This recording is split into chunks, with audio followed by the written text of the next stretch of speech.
A컷으로 준비한 사진은요, 주요국의 지난달 월간 수익률을 한번 준비를 했습니다. 보시는 것처럼 3월과 4월 달을 보게 됐을 때 희비가 엇갈리는 그러한 모습이 나타나고 있는데 우리 증시뿐만 아니라 글로벌 시장 전반적으로 3월보다는 4월 달이 현저하게 좋았습니다. 유가증권 시장은 3월 달에 무려 19% 급락을 보이면서 1월과 2월의 상승분을 일부 반납하는 모습이 나타났는데 4월장 들어서 30%가 넘게 상승하면서 하락분을 다 만회하고 남을 정도의 강한 상승을 보이기도 했었죠.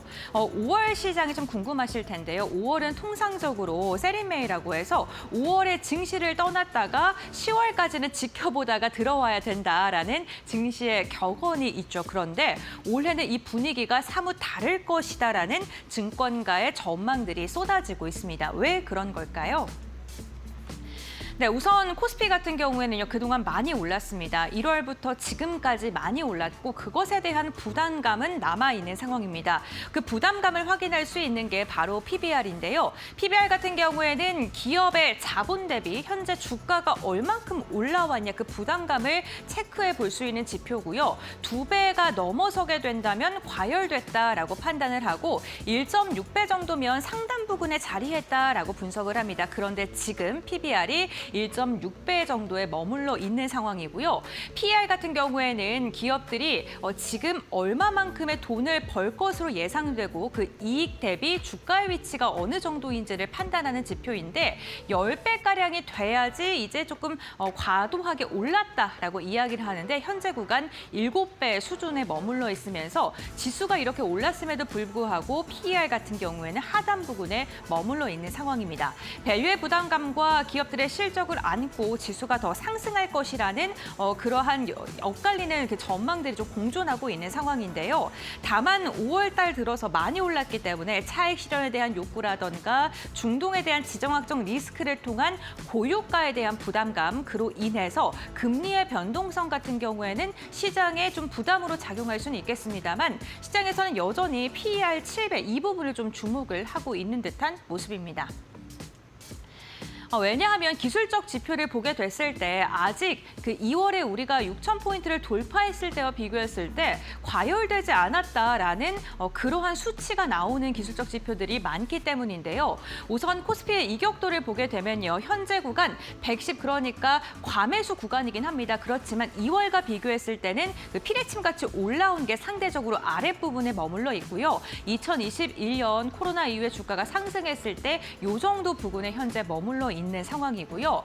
RSI 같은 경우에는요, 지금 70이 넘어야지 과매수 구간이다라는 평가를 하는데 지금 70을 터치하긴 했습니다. 그렇지만 2월 그리고 지난해와 비교했을 때 아직도 우리 시장이 많이 가열된 건 아니다라는 게 이 수치로도 확인을 해볼 수 있겠습니다.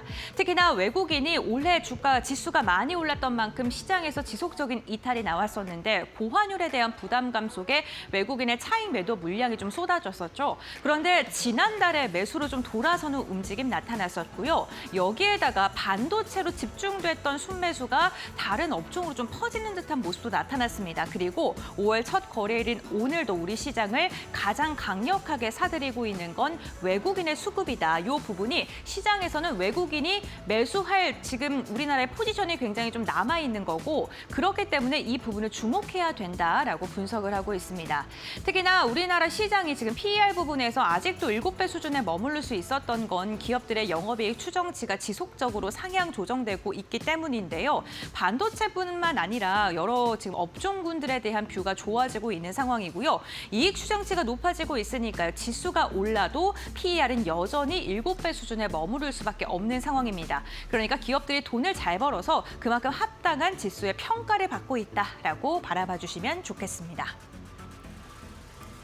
코스피의 이익 추정치가 지속적으로 상향 조정되고 있는데 올해 정말 많이 추정치가 올라가고 있죠. 그런데 내년에는 더 좋아질 것이다라는 이야기 나오고 있습니다. 올해 같은 경우에 673조 원인데 내년에는요 828조까지 지속적으로 상향 조정되고 있는 듯한 모습이고요. 연초 추정치와 비교했을 때 올해는 104% 그리고 내년에는 125%가량 상향 조정된 수치이기도 합니다. 그런데 반도체, 투톱이 다 견인하는 거 아니냐. 걔네들 기업들의 기여도가 너무 크지 않냐 이렇게 생각하고 계시는 분들도 있으실 것 같은데요. 삼성전자와 SK하이닉스를 제외하고 실적 추정치를 봐도요. 두 자리대긴 하지만 그래도 상향 조정되고 있습니다. 올해는 13%, 내년에는 16%가량 좋아질 것으로 확인되고 있는 만큼 삼성과 SK하이닉스가 지금 독보적으로 많이 올라서 많이 좀 주가의 상향 조정치가 나오고 있기 때문에 이 부분에 주목을 하시는데 그 외의 업종들도 지금 견조하게 상승하고 있다는 점도 참고해 주시면 좋겠습니다. 네, 반도체 외에도 데이터가 좋다는 게 또 확인이 되는 게 우선 반도체 워낙 잘 가고 있습니다. 173%가량 4월 달 들어서 수출입 동향이 전년 대비 또 올랐고요. 그런데 컴퓨터가 무려 500% 넘게 상승한 것으로 확인되고 있습니다. 이 컴퓨터 부분에 보시면 컴퓨터 안쪽에 SSD가 들어가 있는데요. SSD가 저 연초록 색깔 선입니다. 가장 높게 상승되어 있는 게 그래프를 통해 보이시죠? 이 SSD의 수출량이 700%가 넘으면서 역시나 반도체 AI 시장의 파생으로 저장 장치에 대한 기대감이 점점 더 커지고 있고 SSD 같은 경우에도 데이터와 관련된 그러한 산업군이기 때문에 700%가 넘게 상승하고 있다는 점 참고해 보시면 좋겠고요. 반도체 같은 경우에는 HBM을 포함한 NPC 자체가 186% 상승하면서 반도체 자체를 강하게 끌어가고 있는 듯한 모습입니다.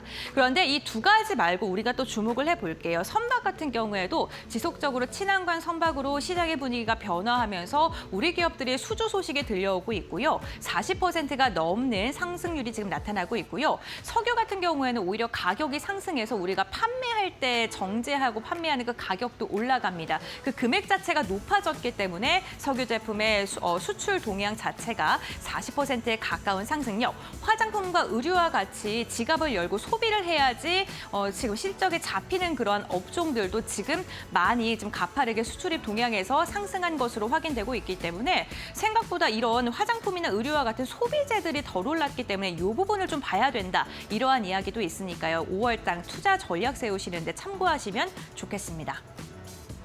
그렇다면 반도체 외에 우리가 어떠한 업종을 봐야 될까요? 반도체 외 이익 모멘텀이 개선되고 있는 업종들을 좀 봤는데요. 역시나 조선이라던가 방산, 지속적으로 수출 계약 소식이 들려오고 있는 업종들은 올해 여전히 좋을 것으로 지금 전망이 되고 있고요. IT 하드웨어 쪽도 지금 시장에서는 주목을 하고 있습니다. 그러니까 AI 투자 사이클로 수혜가 받는 반도체 전력기기, 자동차, 2차 전지, IT 하드웨어 쪽은 올해 역시나 반도체뿐만 아니라 파생적으로 더 좋아질 것이다라는 이야기 나오고 있고요.